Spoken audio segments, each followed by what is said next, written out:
Good morning everyone. This is class 12, subject chemistry, chapter 6, P block elements, lecture number 6. In this lecture, I will be discussing the oxides of group 16. Along with oxides of group 16, I will be discussing the compounds of oxygen, that is ozone, and after that allotropes of sulfur, and then compounds of sulfur, that is sulfur dioxide.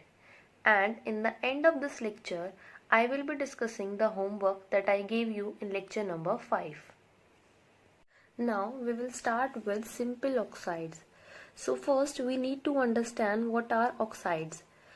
Oxides are defined as the binary compound of oxygen with another element is called an oxide. As already stated, oxygen reacts with most of the elements of the periodic table to form oxides.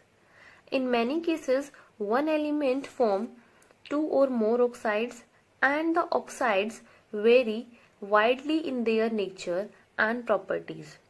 Oxides can be simple or mixed. For example, simple oxides are like magnesium oxide, oxides of aluminium, and in mixed oxides we have oxides of lead and oxides of iron, that is Fe3O4. Now, these simple oxides, they can be classified on the basis of their acidic, basic and amphoteric character. So, classification of simple oxides can be done, and these simple oxides are classified into three types: acidic oxide, basic oxide and amphoteric oxide.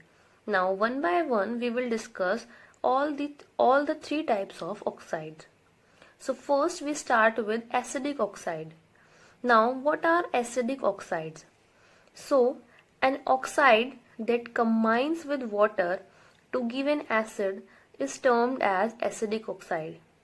And the example is SO2Cl2O7. These oxides are acidic in nature. For example, when we treat this SO2 with water, sulfurous acid is formed, and we can name this SO2 as acidic oxide. Now, in general, only non-metals oxides are acidic, but oxides of some metals in higher oxidation state also show acidic character. Example is oxide of manganese, that is Mn2O7, and oxide of chromium, that is CrO3. Here the oxidation number of manganese is +7, and here the oxidation number of chromium is +6. So some metals in higher oxidation state also show acidic character. So acidic oxide is an oxide that combines with water to give an acid. Those are known as acidic oxide. Now next we have basic oxide. So those oxides which give a base with water are known as basic oxide. Example, oxide of sodium, that is Na2O, and oxide of calcium. Now when we treat calcium oxide with water, here the product is calcium hydroxide, which is basic in nature. Therefore, those oxides which give base with water are known as basic oxide, and generally metallic oxides are basic in nature. Now, some metallic oxides exhibit a dual behavior, that is, they show characteristics of both acidic as well as basic oxides, and such oxides are known as amphoteric oxides. So they react with acids as well as with alkalis or base. Example is oxide of aluminium. So it shows dual behavior, that is, it gives reaction with acid as well as with base. So here we have oxide of aluminium, and when we treat the oxide of aluminium with HCl, here we are getting a complex of aluminium. Now similarly, when we treat the oxide of aluminium with base, again here we are getting a complex. So this oxide of aluminium, it shows amphoteric character, that is, it can react with alkali as well as with acids. Now we have one more type of oxides which are neither acidic nor basic, and those oxides are known as neutral oxides. They are neither acidic nor basic, and the example is carbon monoxide, NO and N2O. these are neutral oxides. They neither react with acid nor with base. So these are the types of oxides: acidic oxides, basic oxides, amphoteric, and fourth type is neutral oxide. So next we have ozone. Ozone, it is an allotropic form of oxygen and it is too reactive to remain for long in the atmosphere at sea level, and at a height of about 20 kilometers it is formed from atmospheric oxygen in the presence of sunlight. And this ozone layer protects the earth's surface from harmful concentration of UV radiations. That is, it protects us from the harmful ultraviolet radiation. Now we will discuss the preparation and properties of ozone. Start with the preparation of ozone. So it can be prepared by passing electric discharge through dioxygen. And here we are getting our ozone. But conversion of O2 to O3 in this reaction, just 10% of this dioxygen converts to the ozone, and this reaction is endothermic in nature. That is why we are giving electric discharge in this reaction for the production of ozone. Now, if the concentration of ozone greater than 10% are required, a battery of ozonizers can be used. Means if we want the concentration of ozone in more amount, then at that time a battery of ozonizers can be used, and pure ozone can be condensed in a vessel surrounded by liquid oxygen.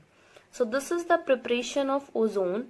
We pass electric discharge, that is a high voltage, and this dioxygen, it converts to ozone. And since this reaction is endothermic in nature, that is why we are giving electric discharge in this reaction. And if the concentration of ozone greater than 10% required, then a battery of ozonizer can be used and pure ozone can be condensed in a vessel surrounded by liquid oxygen. Now next is properties of ozone. So ozone is pale blue gas, and in liquid state it is dark blue, and in case of solid state it is violet black. So this is the appearance of ozone in gas, liquid and solid state.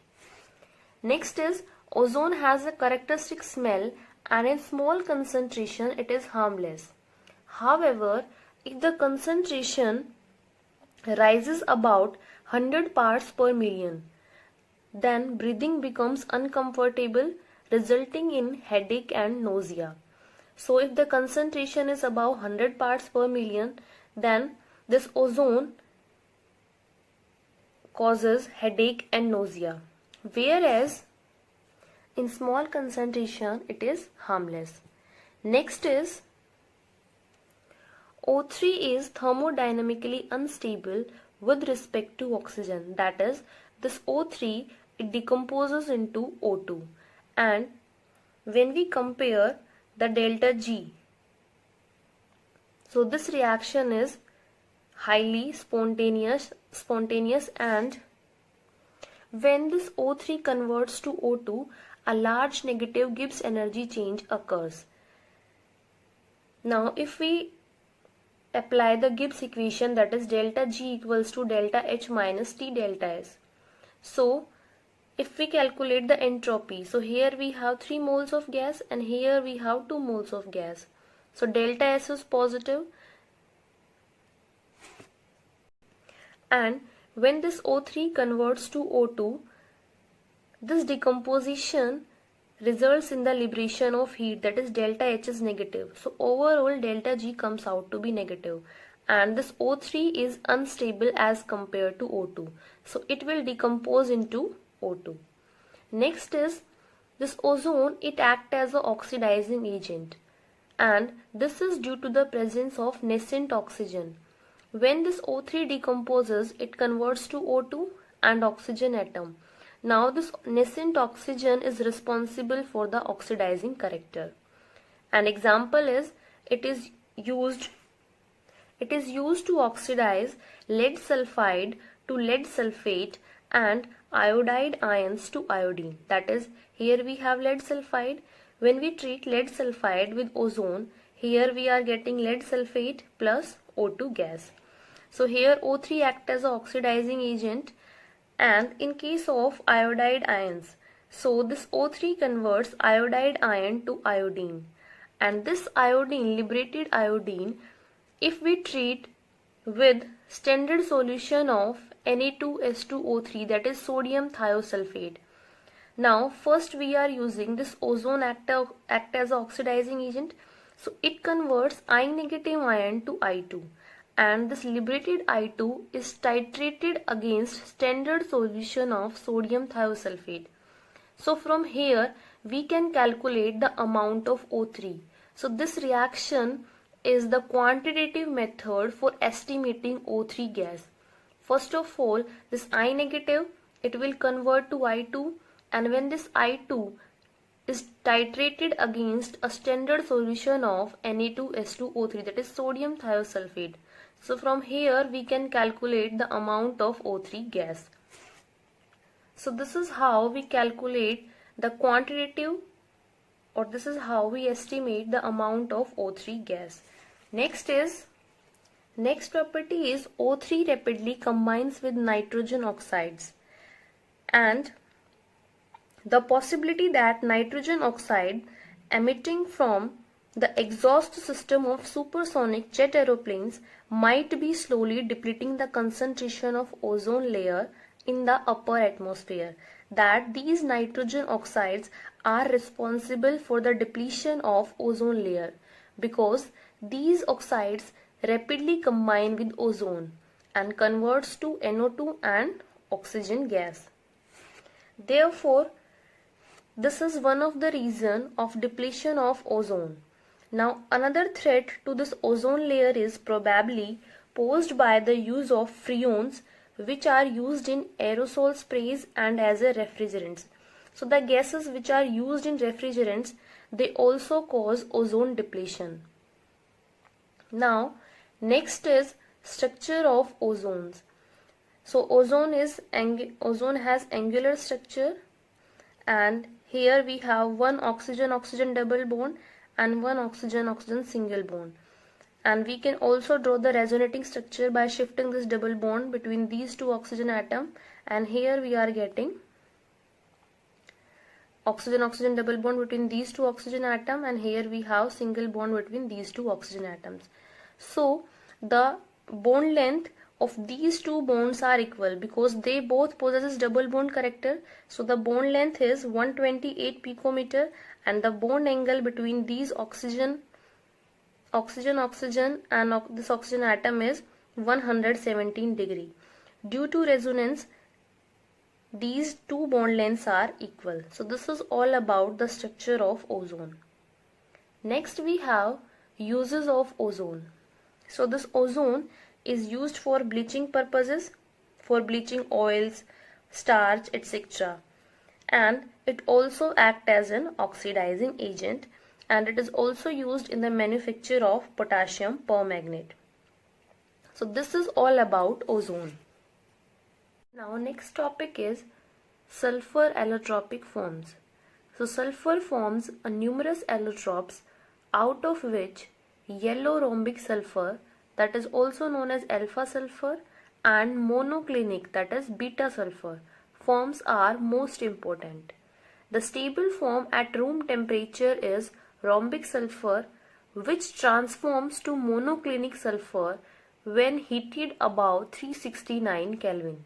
That is, if we heat rhombic sulfur above 369 Kelvin, so this rhombic sulfur it will convert to monoclinic sulfur. So we have two allotropic forms of sulfur, alpha sulfur and beta sulfur.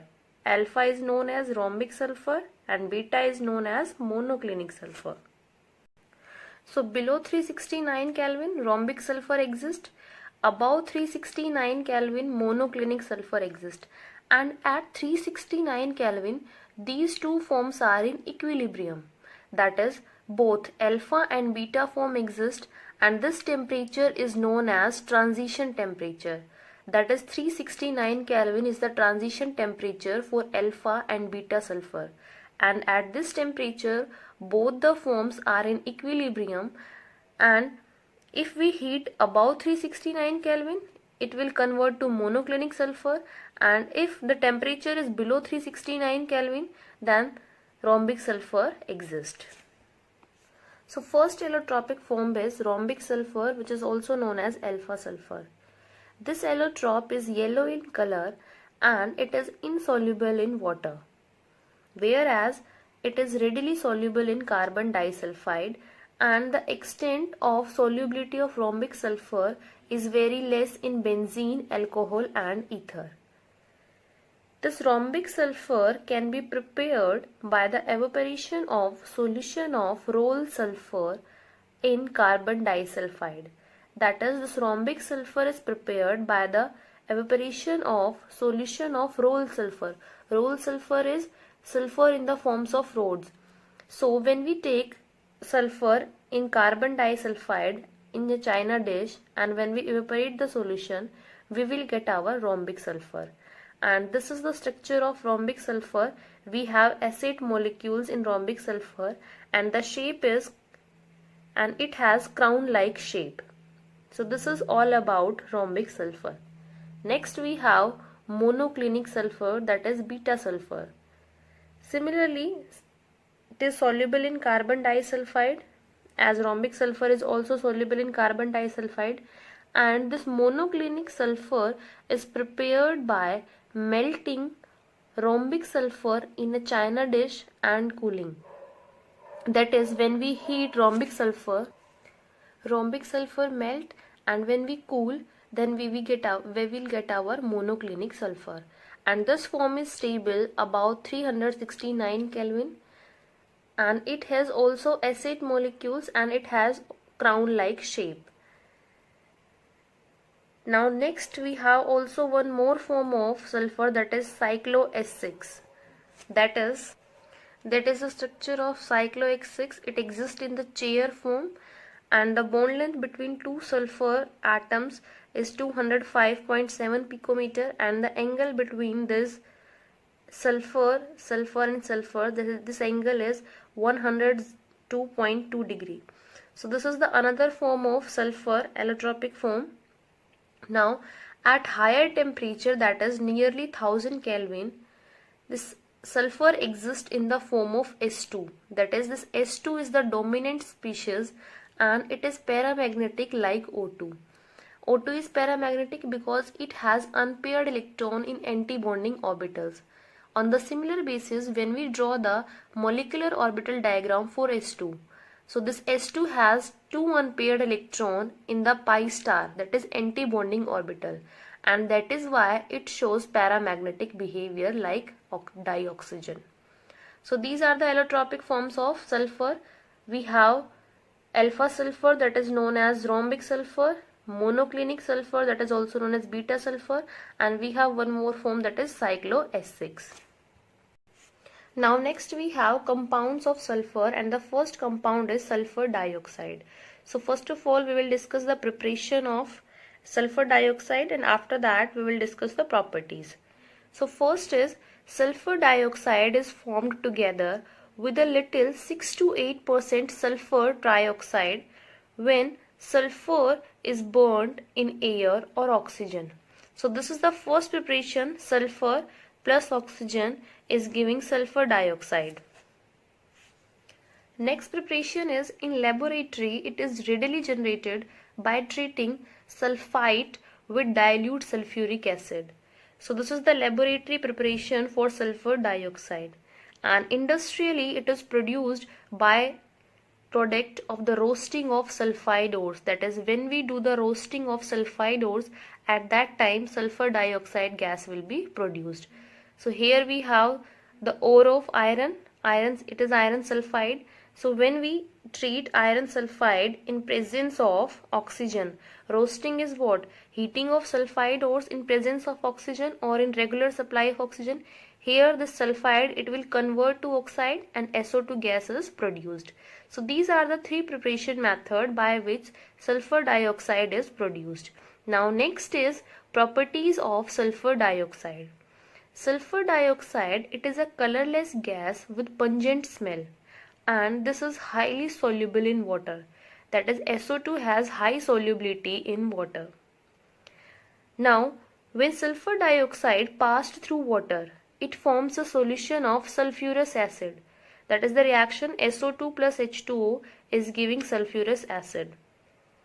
It also reacts with sodium hydroxide solution, forming sodium sulfite, which when react with more sulfur dioxide to form sodium hydrogen sulfide. So first reaction is, first of all, this sulfur dioxide, it will react with sodium hydroxide, and here we are getting what? Sodium sulfite. Now the sodium sulfite again reacts with sulfur dioxide, and here sodium hydrogen sulfite is formed. So this is the reaction in which SO2 reacts with sodium hydroxide. Next reaction is, this sulfur dioxide also reacts with chlorine, and the compound formed is sulfuryl chloride, SO2Cl2, that is sulfuryl chloride. So it also reacts with chlorine. Next reaction is, this SO2 is oxidized to SO3 in presence of oxygen and in the presence of catalyst, that is vanadium pentaoxide. This is a catalyst. So in presence of catalyst, this sulfur dioxide is oxidized to sulfur trioxide. So these are the reactions. Now next is, this SO2 act as a reducing agent. Now how this SO2 act as a reducing agent? If we calculate the oxidation number of sulfur in SO2, it comes out to be +4, and as we know that sulfur can extend, and as we know that sulfur also shows +6 oxidation state. So it will convert its oxidation state from +4 to +6. +4 to +6 means oxidation is taking place, and that is why it can act as a reducing agent. So when we treat iron Fe plus 3 salt with SO2, so this SO2, it will behave as a reducing agent. So it will convert to SO4 negative, that is sulfate, and it will reduce Fe plus 3 to Fe plus 2. So here reduction is taking place, and in case of SO2, here the oxidation number of sulfur is +4, and in case of SO4 negative, the oxidation number of sulfur is +6. Similarly, when we treat SO2 with MnO4 negative, so again this will act as a reducing agent. MnO4 in this oxidation state of manganese is +7, so it will convert to +2. So +7 to +2, that is, it is the oxidation number of manganese is getting reduced, and this is due to the presence of this sulfur dioxide. And in this case, the oxidation number of sulfur is +4, and in SO4 negative, the oxidation number of sulfur is +6. So these are the reaction in which SO2 act as a reducing agent.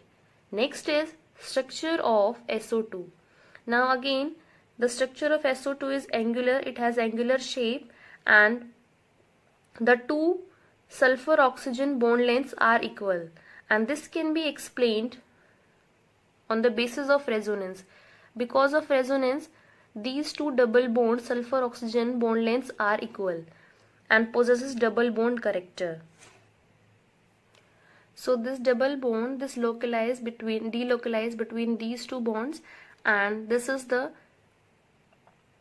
structure of sulfur in which single bond is fixed, and this double bond, it will be delocalized on both the position. So this is all about the structure, preparation and properties of sulfur dioxide. After doing this, you can solve NCERT exercise question number 20 and 21, and NCERT in text question number 18th, 19th, 20, 21 and 22. So these are the questions for today's class. Now I will be discussing the homework that I gave you in lecture number 5. So first question is, justify the placement of oxygen, sulfur, selenium, tellurium, polonium in the same group of the periodic table in terms of electronic configuration, oxidation state and hydride formation. So the answer for this question is, you have to write the electronic configuration for all the elements, and after that you will tell about the oxidation state of these elements. For example, oxidation, it shows -2 oxidation state, whereas for sulfur selenium +4 +6 oxidation state is also possible, and in the lower elements +4 oxidation state is more stable due to inert pair effect. And when it comes to hydride formation, so these elements form H2E type hydrides. So this is the answer for this question. Next question is, why is dioxygen a gas but sulfur a solid? So the answer for this question is, dioxygen being smaller in size, capable of forming p-pi bond and exists as a diatomic O2 molecule. And the intermolecular forces in oxygen are weak van der Waals forces, due to which it is a gas at room temperature. On the other hand, sulfur, due to its large size, prefer to form sulfur-sulfur single bond and exist as S8 molecule having puckered ring-like structure. And because of large size, the force of attraction holding the S8 molecules together are much stronger, and therefore sulfur exists as a solid at room temperature. So this is the answer for this question. Now question number 19th is, knowing the electron gain enthalpy values for O2 O negative and O2 O2 negative as -141, that is the value of electron gain enthalpy for oxygen to O negative is -141 kJ per mole, and for oxygen to oxygen 2 negative it is +702 kJ per mole. So the second value is positive, it means the value of electron gain enthalpy is positive. So how you can account for the formation of large number of oxides having O2 negative species and not O negative? Here the value is positive, but still oxides in -2 charge is more stable as compared to O negative. So the reason for this is, first is O2 negative has a stable electronic configuration, noble gas configuration, and second reason is due to higher charge on O2 negative than in O negative. The lattice energy released during the formation of oxide containing O2 negative in the solid state is more or is much higher than the lattice energy released during the formation of an oxide having O negative ions. In other words, you can say that, suppose if we have a divalent metal, that is M, and here it is forming MO and here it is forming M2O. So in MO, O is in O2 negative ions are there, and in M2O, O negative ions are there. So from this second point, we are saying that this MO is more favorable as compared to M2O, and that is why large number of oxides are formed having O2 negative species, not O negative. So these are the three questions which I gave you in lecture number 5. Thank you. Have a nice day.